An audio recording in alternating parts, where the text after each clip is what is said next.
American politics has this ability to make you think you've seen it all, make you think it's as insane as it could possibly be.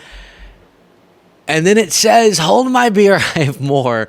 Mark Robinson, as we talked about, the Republican nominee for governor in North Carolina, was exposed for not just his long history of insane, disturbing, controversial remarks that we've already talked about and has long been covered, but a new batch that were uncovered because of a porn forum that he was in the habit of posting on a decade ago. And he said things like he is a black Nazi. He's expressed support for bringing slavery back. He discussed his fascination with and obsession with transgender porn as someone who is very publicly, politically anti-trans, calling LGBTQ people filth. Mark Robinson has. And talked about, you know, how people like Robinson constantly say the left, they're all groomers, they're all pedophiles. Well, Mark Robinson on this porn forum talked about his enjoyment when it comes to fantasizing about this view into a girl's locker room shower that he had when he was 14. So he was 14, but he loves now as an adult thinking about that memory, looking at girls in the locker room. So, with all those things coming to surface, Jessica Tarlov, the Fox News liberal, broke this news to her MAGA host. And what we discussed in this other segment is that this election in North Carolina, the fact that Robinson's going to bring down the Republican vote with this, could cost Trump North Carolina. The impact this is going to have on the presidential race. And North Carolina could be what gives Harris the election.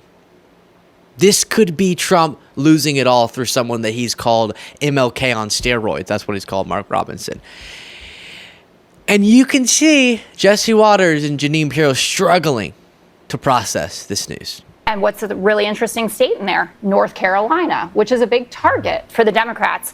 And we just found out an hour ago that the lieutenant governor there, Mark Robinson, who's running for governor, never heard of him, who Donald Trump called Martin Luther King on steroids, posted on a porn forum called Nude Africa that he's a black Nazi, expressed support for reinstating slavery, and detailed his sexual arousal from memories of peeping on women in public gyms. And he still fantasizes about it. He also has an Ashley Madison account. How dare you kink shame?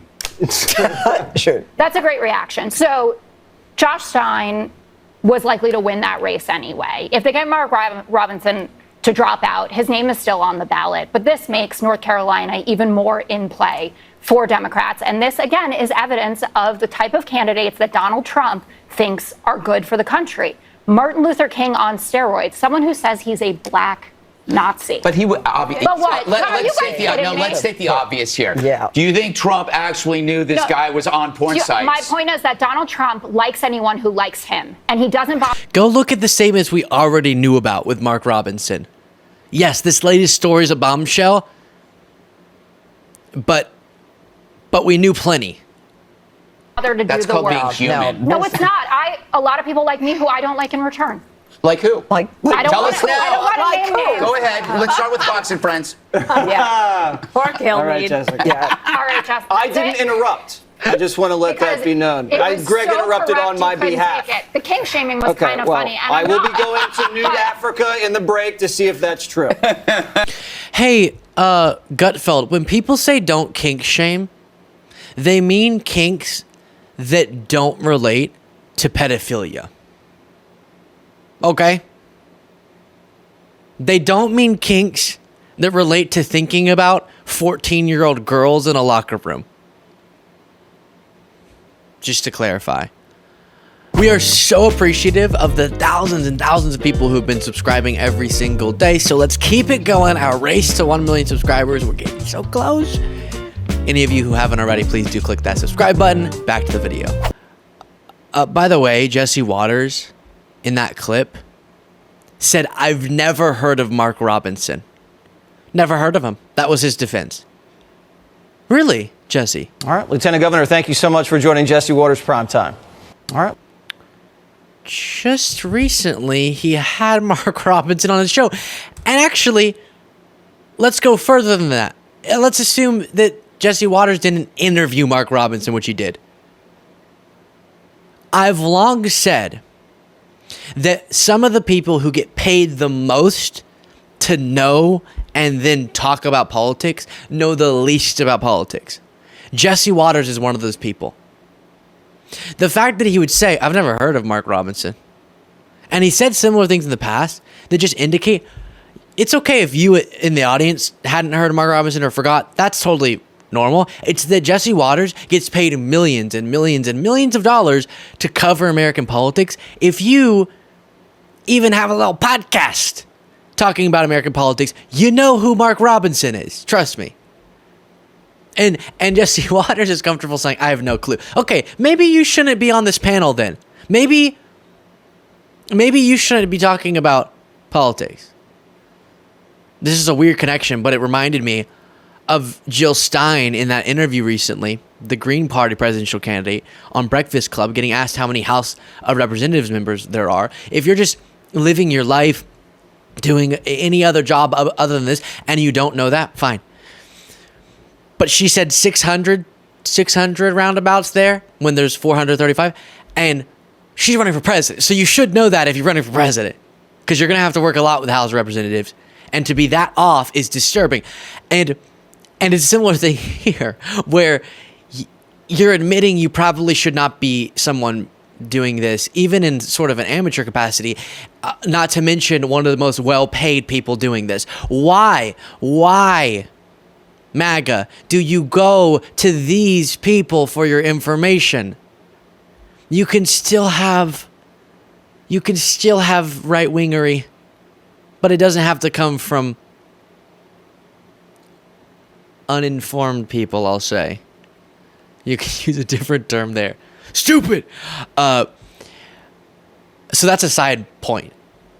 But the reason that Janine, Greg Gutfeld, Jesse Waters, whoever else was on that panel, probably Dana Perino or something, the reason they weren't really giving any serious responses, just don't kink shame, right after she said the thing about fantasizing about 14-year-old girls, is because there is no defense of it. And yes, Trump has this long record of talking about how incredible Mark Robinson is after we had one story after another about how vile his views are. But as Jessica Tarlov said, Trump's metric for greatness is not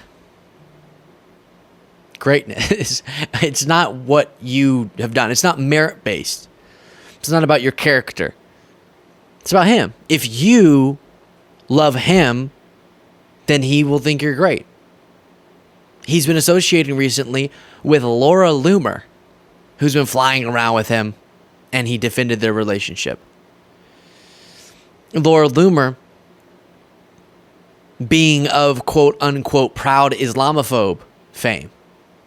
Laura Loomer being of Curry in the White House, racist remarks about Kamala Harris fame. Laura Loomer, who was so extreme in her bigotry that she's been banned from everything, practically, and is really unhinged. But Trump will associate with her, even if it's politically detrimental, because he needs people surrounding him saying, "You're the best thing that's ever existed in the history of this world." And so here, that's why he's loyal to Mark Robinson. There are a lot of calls for Mark Robinson to drop out of the North Carolina governor's race. He said he's not going to. He said this is all fake news, but it's not. And I just want to reiterate two things here. First, why does this keep happening? The most hateful people. He said some people need killing during a rant about his political opponents. Mark Robinson did. He's called LGBTQ people filth. This filth. Why is it that people who are so outward in their hate and they just are consumed by it are always so messed up inside. That's number one. Republicans, please think about that a little. Think about why that. Maybe it's not the type of leader that you want when they're so consumed with hatred. You can still, on all the policy areas you're concerned with, you can still address them. A good example is you think you care about the border because of the vile, for example, lies about Springfield. We can have a comprehensive approach to the border and no one needs to be dehumanized. It's very possible. It's very, very possible. As shown by Harris's promise to sign the border security bill that Trump has gotten Republicans to refuse to bring up for a vote in the House.